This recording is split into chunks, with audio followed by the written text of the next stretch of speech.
Ya, ketemu lagi dengan saya, Lawrence Sarliman. Bagaimana kabarnya Bapak Ibu semua? Semoga sehat dan sukses selalu. Pada hari ini atau pada video kali ini, kita akan membahas tentang perihal gugatan. Dan ini adalah pertemuan ketujuh yang sebagai bagian dari perkuliahan dari Hukum Acara Peradilan Tata Usaha Negara. Oke, semoga dapat menyaksikan videonya dengan baik. Mohon maaf jika kalimat saya kadang-kadang terlalu kencang, kadang-kadang agak sedikit berbelit-lebit gitu kan. Karena kadang-kadang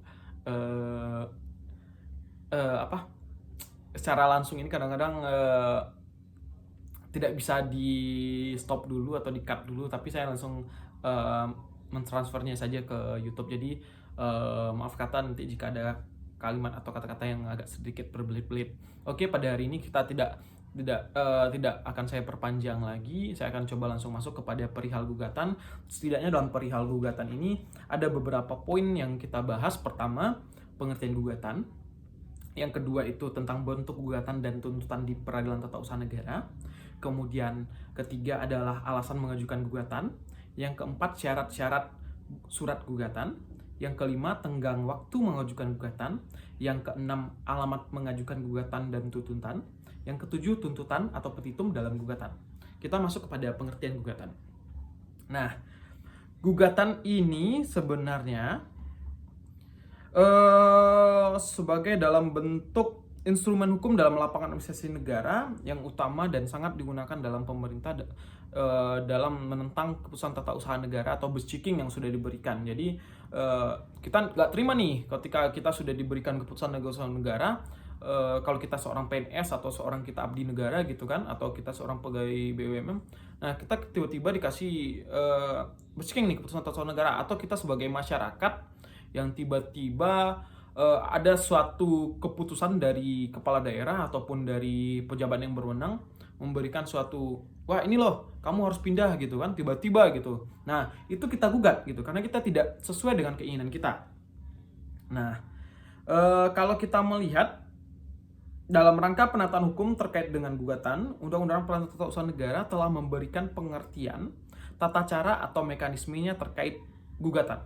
Nah, secara yuridis formal, gugatan dalam hal terjadinya sengketa tata usaha negara dirumuskan dalam pasal 1 angka 5 Undang-Undang Petun yang menyatakan gugatan adalah permohonan yang bersih tuntutan kepada badan atau pejabat tata usaha negara dan diajukan ke pengadilan untuk mendapatkan putusan. Nah, berdasarkan rumusan pasal tersebut, istilah gugatan adalah istilah yang lazimnya digunakan dalam proses hukum dan akan menjadi dokumen hukum, maka unsur-unsur suatu gugatan dapat digumulkan sebagai berikut. Pertama itu ada permohonan, seperti penjelasan dari uraian pasal. Kedua, ada tuntutan atau petitum, atau hal yang diinginkan atau yang diminta untuk diputuskan. Yang ketiga, ada badan atau pejabat tata usaha negara. Yang keempat, diajukan ke pengadilan. Yang kelima, putusan yang diharapkan atau putusan yang ingin kita inginkan gitu loh. Nah, gue kena peciking gitu, tapi gue tolak ini. Jadi gue berharap ini putusan ditolak dan hak gue itu tetap dipulihkan seperti biasanya, atau hak gue itu tetap ada gitu tanpa harus ada keputusan tata usaha negara ini yang akan menghilangkan hak gue atau meniadakan hak gue gitu. Nah itu fokusnya. Nah kemudian unsur-unsur ini dikemukakan tersebut dipenuhi. Apabila terpenuhi, maka suatu permohonan atau klaim baru dapat disebut sebagai gugatan. Nah jadi unsur-unsur dari ada 5 poin tadi, jika unsur-unsur ini terpenuhi baru itu disebut namanya gugatan. Nah dalam berbagai literatur hukum digambarkan secara teoritis bahwa gugatan terdiri atas 2 bagian. Pertama disebut posita dan kedua disebut petitum. Posita adalah tentang uraian atau peristiwa-peristiwa, kejadian-kejadian atau dalil-dalil yang dikemukakan penggugat yang melatar belakangi gugatannya dan dijadikan dasar untuk merumuskan tuntutannya. Petitum atau disebut dengan tuntutan adalah hal-hal permohonan yang diminta untuk diputus oleh pengadilan. Pada pertemuan itu pengadilan tata usaha negara, pada mata kuliahnya pengadilan tata usaha negara. Nah kemudian kita akan masuk kepada, setelah kita menjelaskan tentang gugatan, kita akan mencoba untuk menjelaskan siapa yang dapat berhak bertindak sebagai penggugat. Nah, pertanyaan itu timbul karena dalam perkara perdata antara penggugat dan tergugat dapat berubah posisi. Penggugat pada gugatan konvensi dapat berubah menjadi tergugat dalam gugatan rekonvensi. Nah, di dalam tergugat ketika dia menjadi Ketika dia dalam gugatan konvensi pada penggugat pada gugatan konvensi dapat berubah menjadi tergugat pada gugatan rekonvensi, begitu ya. Nah, pada sengketa tata usaha negara, sesuai dengan karakteristik hukum tata usaha negara, posisi badan atau pejabat tata usaha negara selalu menjadi tergugat. Nah, dan pada pengadilan tata usaha negara tidak dikenal apa yang disebut dengan rekonvensi dalam perkara perdata. Nah, kalau kita lihat perdata itu kan sebenarnya orang person ke person atau person kepada badan hukum perdata. Nah, sedangkan kalau ini badan hukum perdata atau perorangan ini dia akan menjadi penggugat terhadap badan atau pejabat negara yang sudah mengeluarkan keputusan. Jadi tergugatnya dalam peradilan tata usaha negara selalu adalah badan atau pejabat tata usaha negara. Oke? Nah, itu pemahamannya saja. Tetapi kalau perdata ini bisa terbalik nih. Dia bisa menjadi tergugat atau penggugat. Dua-duanya bisa badan hukum atau badan hukum perdata atau perorangan itu bisa menjadi tergugat dan penggugat. Sedangkan dalam dalam peradilan tata usaha negara yang menjadi tergugat adalah selalu badan hukum perdata atau perorangan. Sedangkan yang akan selalu menjadi tergugat adalah badan atau pejabat tata usaha negara. Begitu. Nah, kemudian kita masuk pada yang kedua, bentuk gugatan dan tuntutan di peradilan tata usaha negara. Nah, kita masuk ada kepentingan dalam arti suatu nilai yang harus dilindungi oleh hukum merupakan syarat minimal untuk dapat dijadikan alas pengajuan suatu gugatan ke peradilan tata usaha negara. Kepentingan dalam hal ini adalah suatu nilai baik yang bersifat menguntungkan maupun merugikan yang ditimbulkan atau menuntut logika dapat diharapkan akan terjadi karena diterbitkannya suatu keputusan tata usaha negara atau karena penolakan suatu keputusan tata usaha negara yang dimohonkan. Kepentingan atau nilai yang harus dilindungi oleh hukum meliputi dua hubungan. Adapun dua hubungan tersebut adalah sebagai berikut. 1. Kepentingan dalam kaitannya dengan yang berhak menggugat. Yang kedua, kepentingan dalam kaitannya dengan yang tidak berhak menggugat. Kepentingan dalam kaitannya yang berhak menggugat, jurisprudensi peradilan perdata mengatakan bahwa suatu kepentingan yang harus dilindungi oleh hukum baru ada jika kepentingan itu jelas. Pertama, ada hubungannya dengan penggugat sendiri. Kedua, kepentingan harus bersifat pribadi. Ketiga, kepentingan itu harus bersifat langsung. Keempat, kepentingan objektif dapat ditentukan. Nah, kepentingan dalam hubungannya dengan keputusan tata usaha negara, pasal 53 ayat 1 Petun, Undang-Undang Petun menegaskan yang merasa kepentingannya dirugikan oleh suatu keputusan tata usaha negara. Dengan demikian, keseluruhan rangkaian proses keluarnya suatu keputusan, maka keputusan yang menimbulkan akibat hukum yang dikehendaki oleh badan atau pejabat tata usaha negara yang mengeluarkan keputusan tersebut mempunyai makna untuk digugat. Nah, gugatan yang diajukan oleh orang penggugat ini kepada si tergugatnya adalah yang diajukan kepada pengadilan tata usaha negara oleh undang-undang disyaratkan harus dalam bentuk tertulis. Pasal 53 ayat 1 Undang-Undang Petun menegaskan, orang atau badan hukum perdata yang merasa kepentingannya dirugikan oleh suatu keputusan tata usaha negara dapat mengajukan gugatan tertulis kepada pengadilan yang berwenang yang berisi tuntutan agar keputusan tata usaha negara yang disengketakan itu dinyatakan batal atau tidak sah, dengan atau tanpa disertai ganti rugi dan atau rehabilitasi. Nah, syarat tertulis dimaksudkan adalah untuk memudahkan proses pemeriksaan perkara. Proses pemeriksaan perkara akan berjalan lama. Hal ini bertujuan agar tidak terjadi kekeliruan dalam proses pemeriksaan. Perlu tuntutan yang diajukan terumus dengan jelas dalam berkas-berkas yang diajukan ke pengadilan.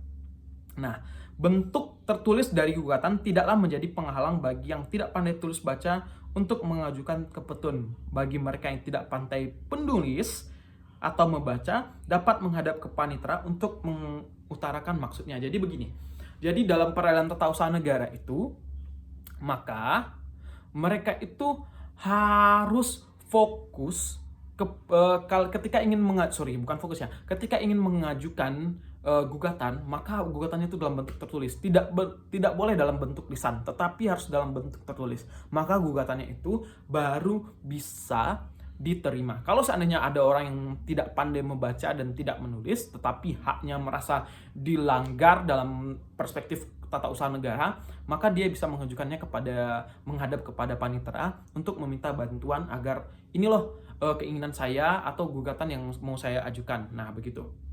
Oke, baru kita masuk kepada alasan mengajukan gugatan. Nah, pasal 53 ayat 2 Undang-Undang Peradilan Tata Usaha Negara menyatakan alasan menggugat suatu keputusan tata usaha negara ke Pengadilan Tata Usaha Negara ada dua. Pertama, satu, keputusan tata usaha negara yang digugat itu bertentangan dengan peraturan perundang-undangan yang berlaku atau unrehmatic over his that atau OOD yang biasa anak hukum memakainya. Kedua, keputusan tata usaha negara yang digugat itu bertentangan dengan azas-azas umum pemerintahan yang baik atau Algemene Beginselen van Behoorlijk Bestuur. Nah, jadi bertentangan dengan azas-azas pemerintahan yang baik. Ketentuan di atas memberi petunjuk kepada penggugat dalam menyusun gugatannya agar dasar gugatan yang diajukan itu mengarah kepada alasan yang dimaksud poin 1 dan poin 2. Ketentuan pasal 53 ayat 2 Undang-Undang Petun tersebut, bagi penggugat alasan tersebut merupakan dasar menggugat. Sedangkan bagi hakim dijadikan dasar untuk menguji keabsahan keputusan tata usaha negara yang digugat. Alasan menggugat yang pertama tersebut dikenal dengan alasan unrehmatic over his that, atau ukuran suatu tindakan pemerintahan yang bertentangan dengan peraturan perundang-undangan yang berlaku sebagai berikut. Pertama, bertentangan dengan peraturan perundang-undangan yang bersifat prosedural atau formal. Kedua, bertentangan dengan peraturan perundang-undangan yang secara material atau substansial. Yang ketiga, keputusan tata usaha negara tersebut dikeluarkan oleh badan atau pejabat yang tidak berwenang. Nah, alasan mengajukan gugatan bertentangan dengan azas-azas hukum pemerintahan yang baik meliputi: pertama, azas kepastian hukum; kedua, tertib penyelenggaraan negara; ketiga, keterbukaan; keempat, proporsionalitas; kelima, profesionalitas; dan keenam, akuntabilitas. Nah, diubahnya dengan Undang-Undang Nomor 5 Tahun 86 menjadi Undang-Undang Nomor 9 Tahun 2004, terjadi perubahan dalam alasan mengajukan gugatan. Yang tadinya dalam Undang-Undang 586 terdapat 3 alasan mengajukan gugatan. Pertama, ada keputusan tata usaha negara yang keputusan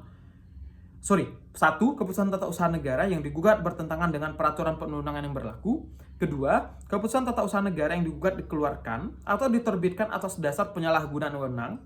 Yang ketiga, keputusan tata usaha negara yang digugat dikeluarkan atau diterbitkan atas dasar tindakan atau sewenang-wenang.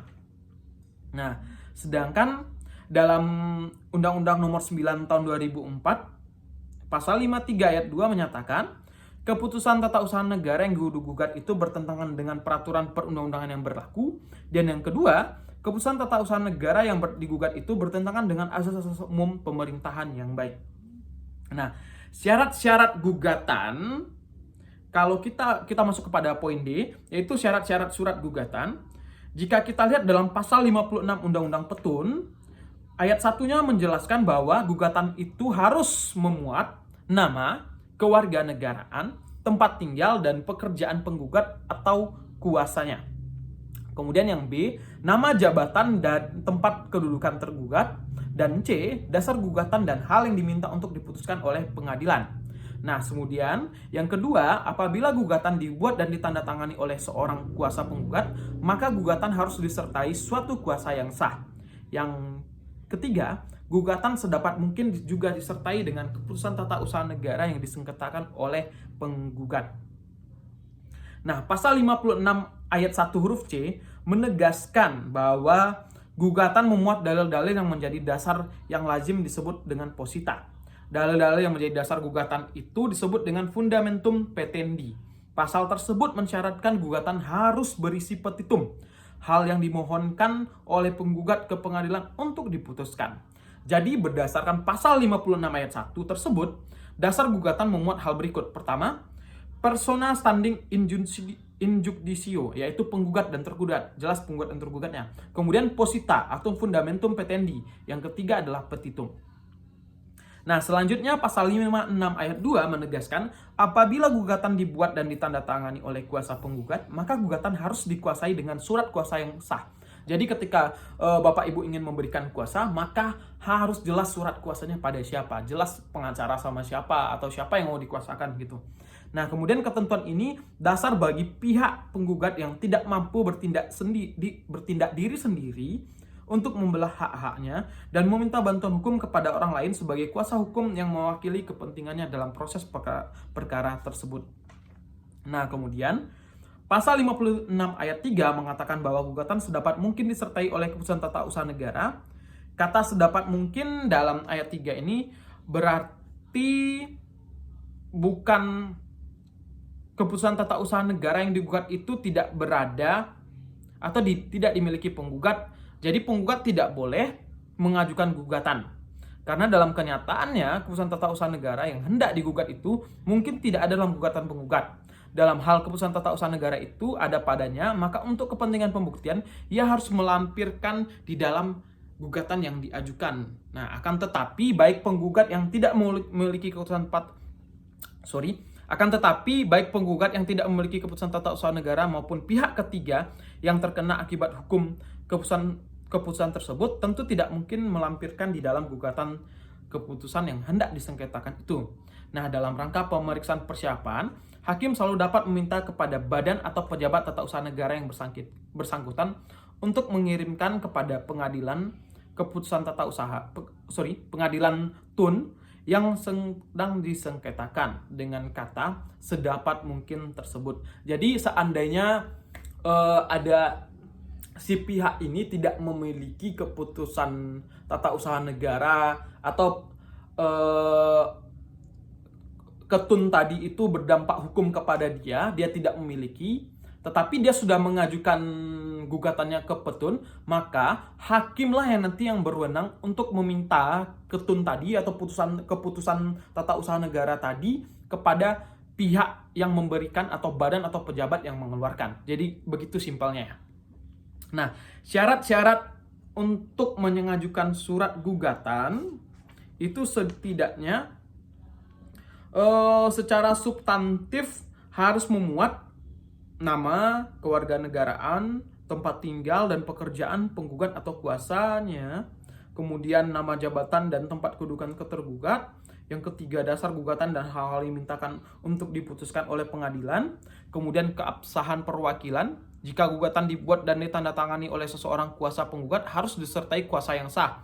Kemudian bukti objek gugatan, dalam hal ini gugatan sedapat mungkin disertai keputusan tata usaha negara yang disengketakan oleh penggugat. Nah, Undang-Undang Pengadilan Tata Usaha Negara juga memberikan pembatasan mengenai alasan dalam gugatan. Pembatasan itu ditetapkan dalam pasal 53 ayat 2 Undang-Undang 5 tahun 86 Junto Undang-Undang nomor 9 tahun 2004, Junto Undang-Undang nomor 5 tahun 2009. Dalam undang-undang tersebut dikemukakan alasan untuk mengajukan gugatan di petun adalah A. Keputusan tata usaha negara yang digugat itu bertentangan dengan peraturan perundang-undangan yang berlaku. Yang B. Keputusan tata usaha negara yang digugat itu bertentangan dengan azas-azas umum pemerintahan yang baik. Nah, suatu keputusan tata usaha negara dikatakan bertentangan dengan peraturan perundang-undangan yang berlaku apabila keputusan tersebut memiliki kriteria sebagai berikut. A. Bertentangan dengan ketentuan-ketentuan dalam peraturan perundang-undangan yang bersifat prosedural atau formal. Yang B. Bertentangan dengan ketentuan-ketentuan dalam peraturan perundang-undangan yang bersifat material atau substansial. Dan yang C. Dikeluarkan oleh badan atau pejabat tata usaha negara yang tidak berwenang. Nah, kemudian terkait tenggang waktu menggugat, maka gugatan kalau kita mengacu pada pasal 55, gugatan dapat diajukan dalam waktu 90 hari terhitung sejak saat diterimanya atau diumumkannya keputusan badan atau pejabat tata usaha negara tersebut. Dengan adanya tenggang waktu tersebut, di Pengadilan Tata Usaha Negara dikenal dengan adanya kadaluarsa dalam mengajukan gugatan. Lewatnya jangka waktu untuk menggugat tersebut dapat mengakibatkan gugatan dinyatakan tidak diterima atau tidak berdasar sebagaimana pasal 62 ayat 1. Nah, kemudian kita masuk kepada tenggang waktu mengajukan gugatan. Nah, kalau saya lihat dari literasi yang saya punya, ada tenggang waktu 90 hari dalam mengajukan gugatan sebagaimana dimaksud pasal 55 Undang-Undang Petun. Pemahamannya harus dihubungkan dengan pasal 3 Undang-Undang Petun berkenaan dengan gugatan terhadap keputusan tata usaha negara fiktif negatif. Gugatan menurut pasal 3 tersebut akan melahirkan cara perhitungan tenggang waktu menggugat bervariasi sebagai berikut. A. Bagi pihak yang namanya tersebut dalam keputusan tata usaha negara yang digugat, tenggang waktu 90 hari dihitung sejak diterimanya keputusan tata usaha negara yang digugat. B. 90 hari sejak lewatnya tenggang waktu yang ditentukan dalam peraturan perundang-undangan yang ditentukan dalam peraturan dasarnya untuk proses penerbitan suatu keputusan tata usaha negara.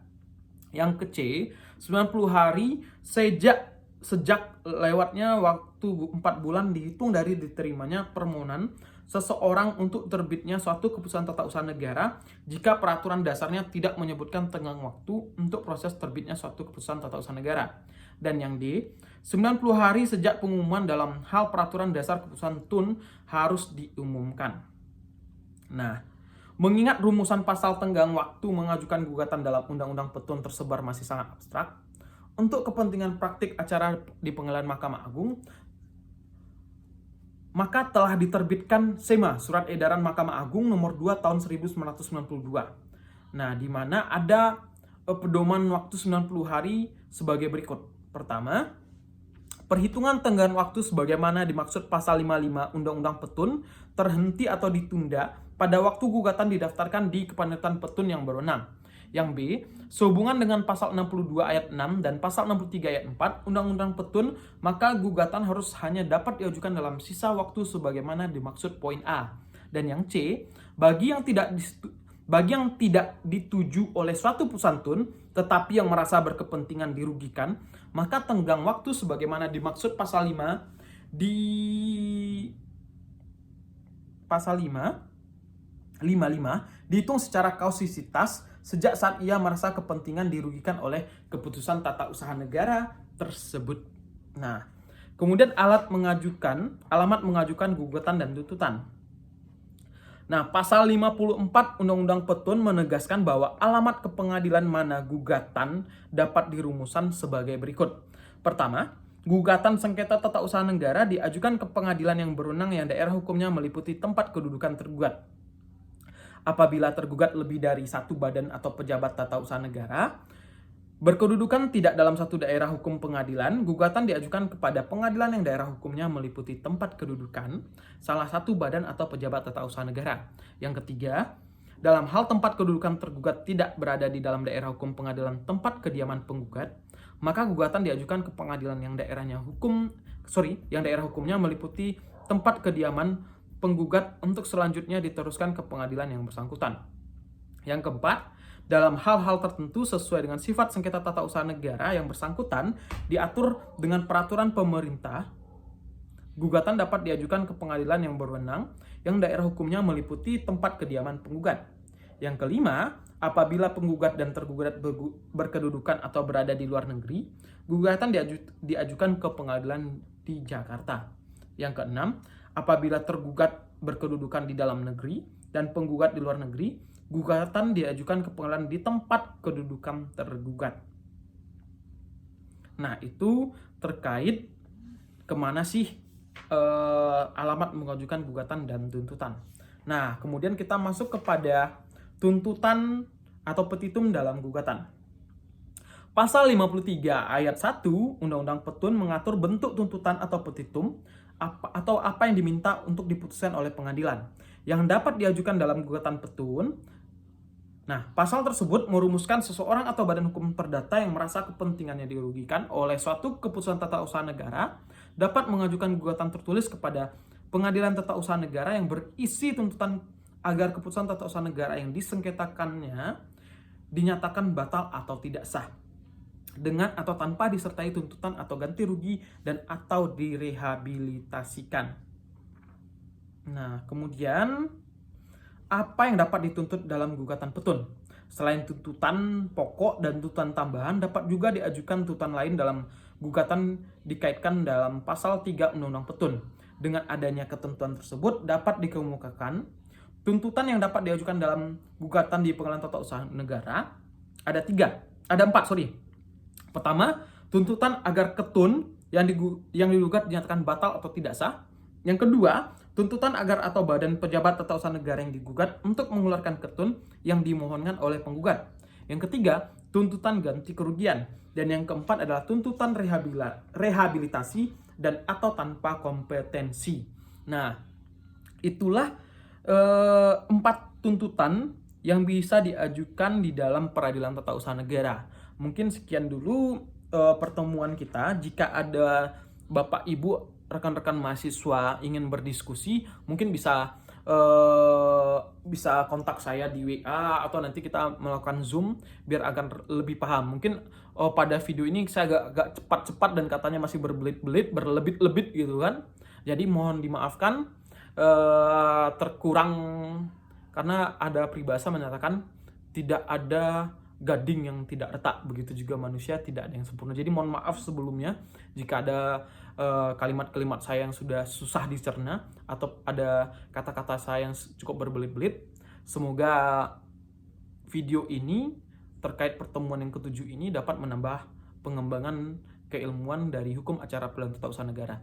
Sampai jumpa pada pertemuan video-video berikutnya. Sekian dan terima kasih.